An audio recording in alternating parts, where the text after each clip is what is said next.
Let's face it, there are some people in this world we are destined to not get along with. Try as you might, it just isn't meant to be.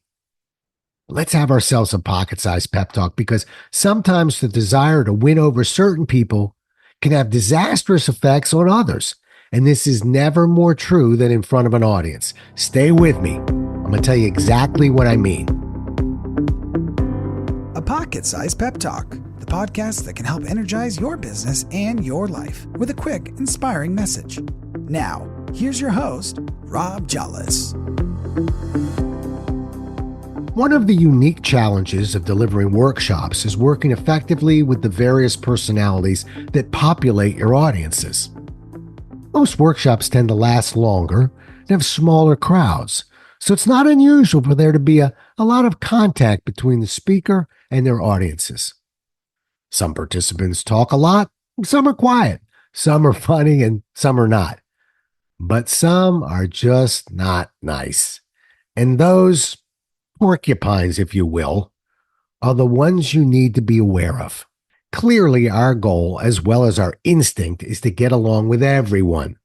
That means if there's a porcupine who isn't particularly pleasant, our reflex is to make sure we do everything we can to get along, swoop in, and save the day. That's not just what a presenter does, that's what a leader does. And that's what makes this issue such a difficult one. You see, often in this particular situation, our instinct is wrong. So, is Rob Jollis actually saying to go to battle with all porcupines? No. But Rob Jollis is saying not to be fooled by thinking the best way to deal with those porcupines who aren't pleasant is to kill them with kindness, because it just won't work. First, you risk losing the rest of those who are towing the line and who you actually want to work with.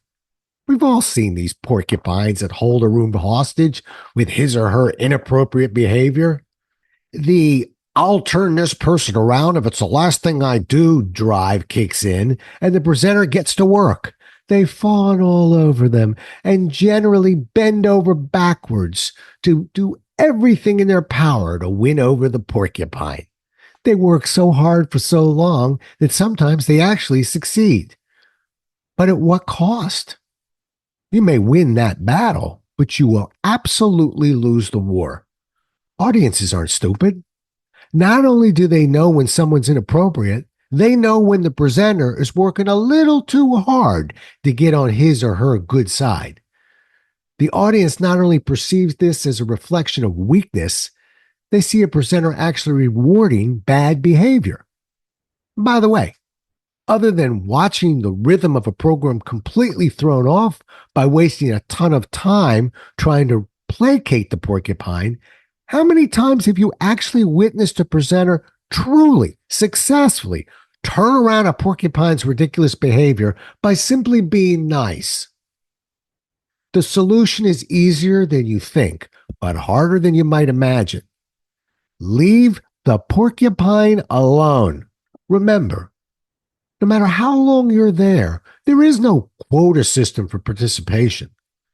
When it's time to ask him or her a question, make it a fact-based question so there's little wiggle room for pontification. When it's time for a small group activity, you assign the leaders and spokespeople for each group. Hold questions from the audience to the end of each segment, and don't be afraid to take a porcupine's question offline if it's inappropriate. It's your program and your rules. Don't be afraid to tighten those rules for the sake of the rest of the audience. The fact is, you just can't hug a porcupine. If you try to, you'll feel the pain of a porcupine who is well vested in his or her behavior and doesn't want to be hugged, and an audience who will lose respect for you if you do. I'd suggest you trust your instincts if you actually did see a porcupine walk in your room. Leave it alone.